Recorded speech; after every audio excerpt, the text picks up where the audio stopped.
49er faithful, are we now okay to breathe and prepare ourselves for Seattle Seahawks? I'm a 49er. I bleed red and gold. I've been faithful since I was 2 years old. We about to score quick and count another ring. Being a 49er means I'm a 49er. 49er faithful, it is I, Filmo Trev, coming to you live from Twitch, Spotify, as well as YouTube and Facebook. I want to say tune in right now, grab your popcorn, grab your seat, and I'm going to be speaking to you guys for about 30 minutes to an hour. We'll see how this lives go. But man, what a game last night. What a game. What a victory for the San Francisco 49ers. By far their best victory of the year. And I rewatched the 49er game. Yes, I rewatched the Bears versus the 49ers. And I'm here to say very loud and clearly that the 49ers were amazing offensively. And when I watched the 49ers defense, I recognized a couple of things that have not been talked about yet. We are atrocious at all three levels of defense. We are. We got called spade a spade. We can't look back. Brother Lean, how you doing, brother? What's going on? But, yo, we are atrocious on all three phases of defense. I haven't seen our defense look that bad.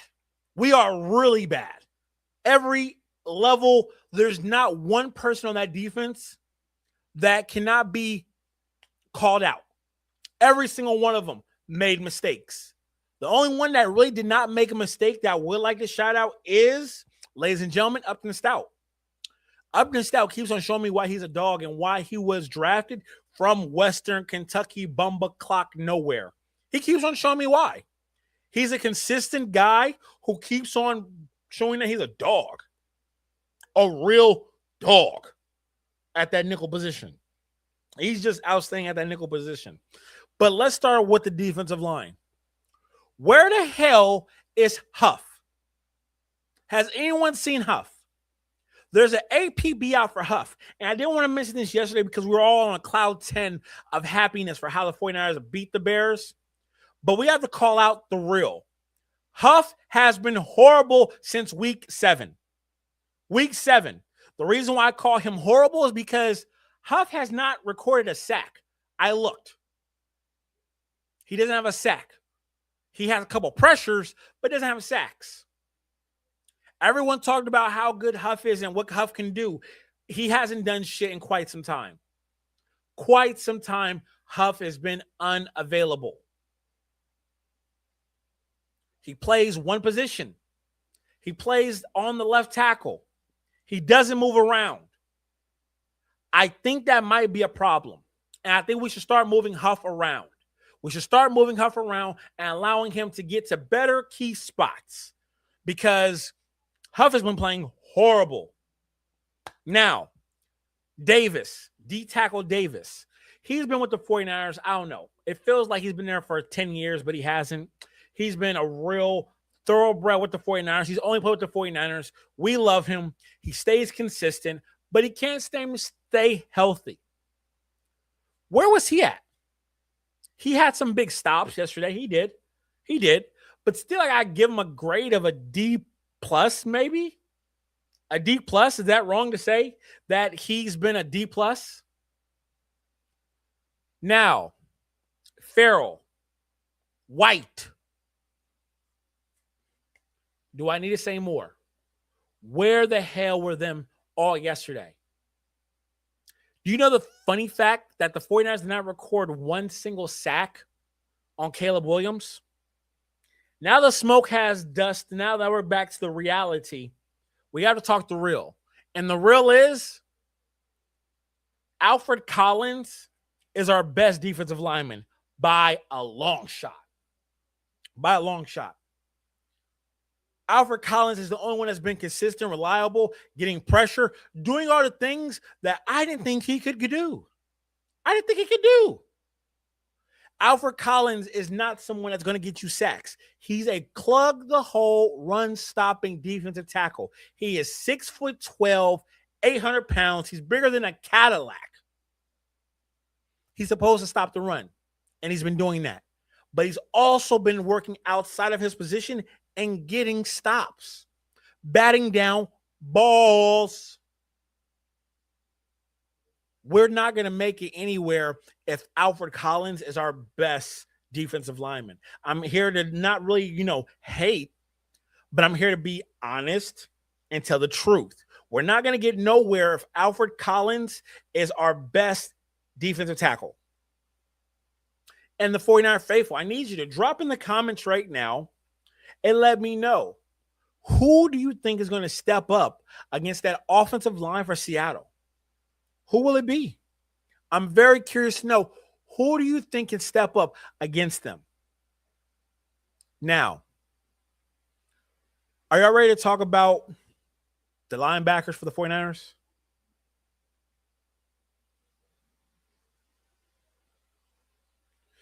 Remember when you were shit-talking Collins? Yes, I do remember when I was shit-talking Collins. I did not expect this quick of a turnaround, my friend. I did not see that in the books. I did not. I'm a man, and I can be held accountable. He turned me into a believer. I thought when you get picked in the second round, you're supposed to turn it on immediately. He needed some time. So I'm going to stand there as a man in front of everyone and say I was wrong. He looks damn good. And I can only imagine how much better he can be once he gets help around him. Once he gets help, I think he's really going to be a real consistent dog for the 49ers. But moving forward, I would also like to discuss our linebackers. Bethune, Bethang, Basuck, Ass. He looks horrible. He can't cover a tight end to save his life. And I saw him face-to-face in the Houston game because I have front row seats. And I was like, this is a real undersized linebacker. I think he's marked at 6 foot. He's about 5'9". And he plays 5'9". He's fast, but he plays 5'9". And it's difficult. It's a challenge to watch him. It really is. I want to know, how do you guys feel about 48 Bethune? Bethune, that's his name until he changes the way he plays. That's his name. I think Bethune needs to step up. Absolutely. But he has to do more. He has to do more. And we have to figure out a way to get him more acclimated into the system. We have to. D. Winters. Oh, my gosh. Where do I start with D. Winters? And follow me. Stay with me for a second. D. Winters, and I got to be honest, D. Winters still has potential to me to be a consistent starter in the NFL. Somebody said Bethune is listed at 6'1". He's not 6'1". I'm 6'6". He's not 6'1". He's not. Dude came to underneath my shoulder. He's not 6'1". But here we go. Winters has the attributes. He has all the skills, but he's just not ready to be in the limelight. And the thing is this, when you have a Fred Warner who does such a phenomenal job playing the position, when he's not in the game, you really do see the downfall of what's not there, what's missing. And the 49ers have been spoiled at the linebacker position. Before Fred Warner, we had Navarro Bowman. Before Navarro Bowman, we had Patrick Willis. Before Patrick Willis, we had Takeo Spikes. Before Takeo Spikes, we had Ken Norton Jr. Before Ken Norton Jr., but we can go backwards and we can say Alden Smith was an outside linebacker that pass rushed. We've always been spoiled with having great linebackers. The list goes on. So when we don't have that consistency of great Hall of Fame linebackers, we see it immediately of their skill level dropping. Would you agree? So with that being said,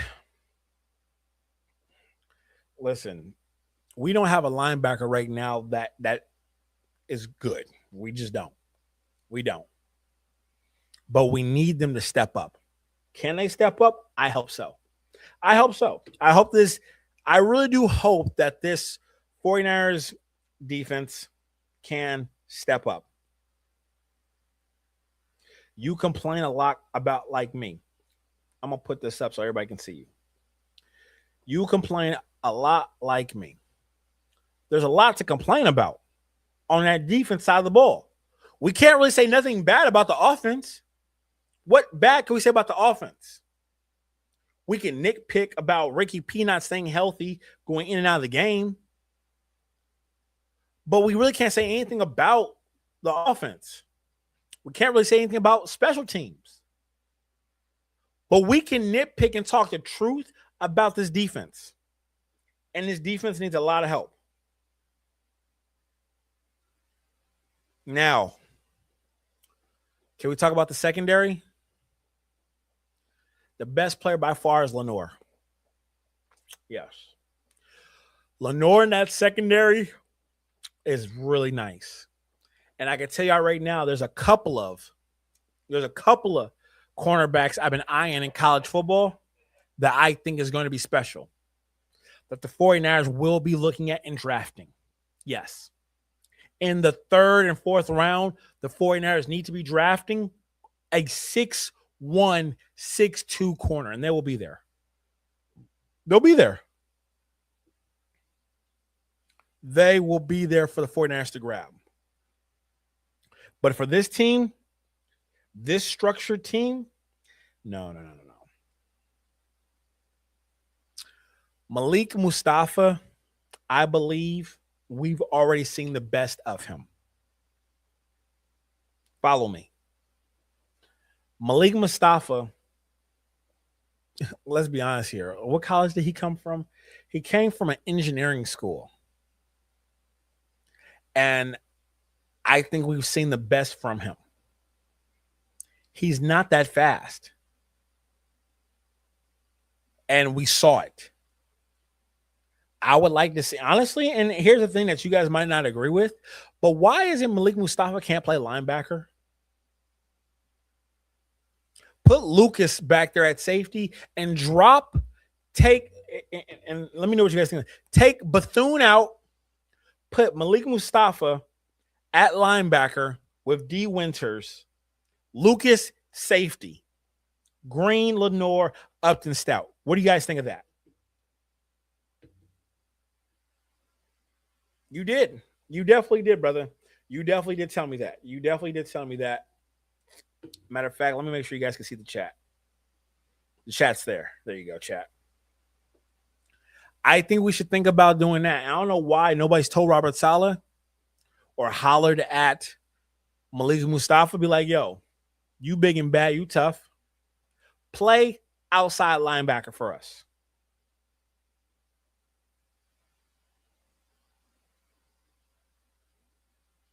Yeah. Luter Jr. is garbage too. Absolutely. I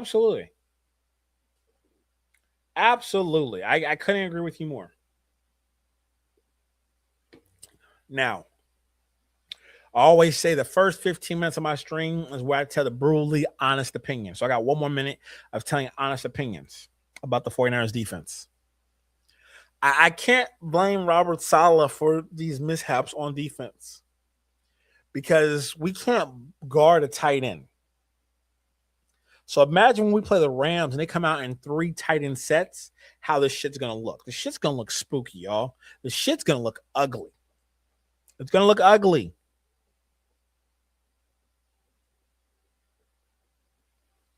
Luter's a lost lamb in the woods. You guys are disrespectful. Oh, my gosh. Disrespectful.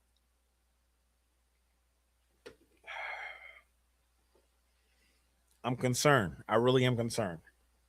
I'm concerned about what this defense is going to look like when we play a real good defense.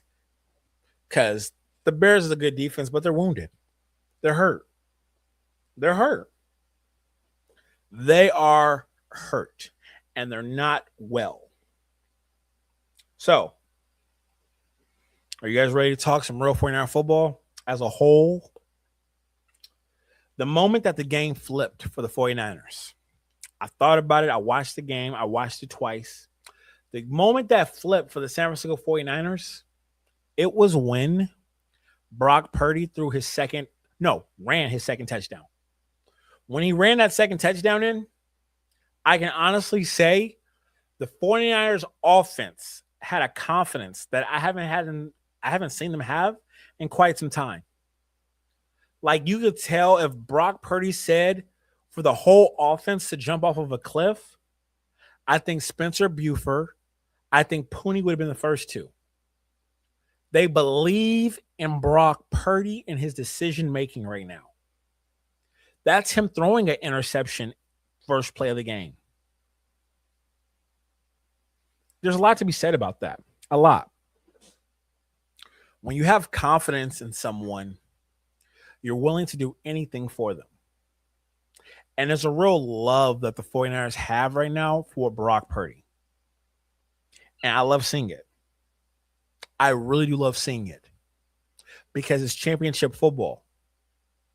Championship teams, because I've played on championship teams. I've played on horrible teams.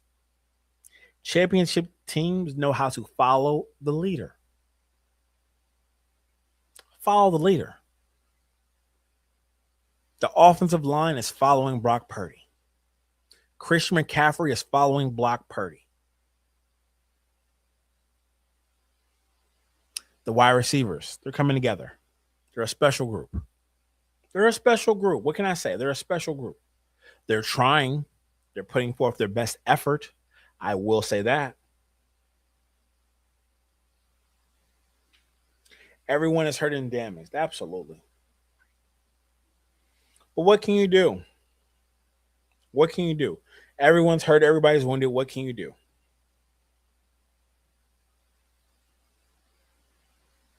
I wasn't going to be on here long, y'all. I really wasn't. I just want to come on here and talk to y'all just for a second, just to grasp how y'all feeling. Just wanted to talk to you guys for a second. You know what I mean? Get a feel. Should I come on tonight at 10:30 p.m.? Drop in the comments if I should come on at 10:30 p.m. and have a discussion with y'all. TikTok, what it do? Should I come on at 10:30 p.m. tonight and we could break down some film and talk about some stuff?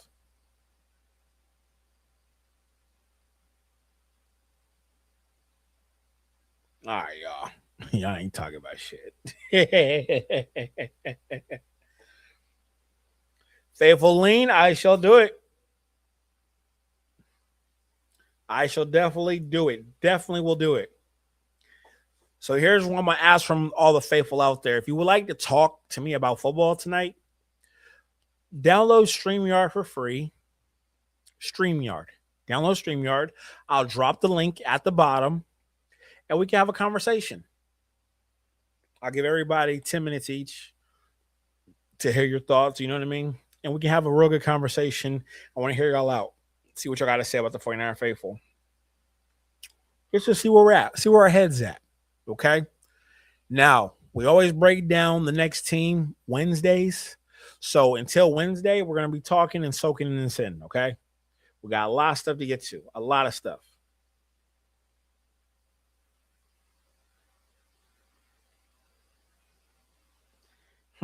Ted, here we go.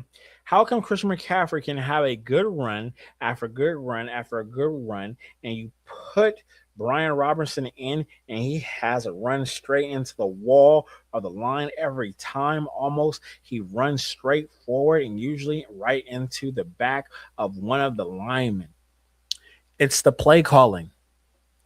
And Brian Robinson Jr. is a downhill runner. Like, he's more of a downhill runner than Christian McCaffrey. Christian McCaffrey is more elusive. So you got to understand the difference in type of running backs, my brother. Understand the difference type. Okay? Brian Robinson Jr. is also 6'2", 230. Christian McCaffrey's 5'11", 200 pounds maybe, 210. Just a difference. Just a difference, y'all. But, yo, that is my time. I'm going to be on tonight at 10:30 p.m. So have your questions ready. Download StreamYard so we all can talk and have a good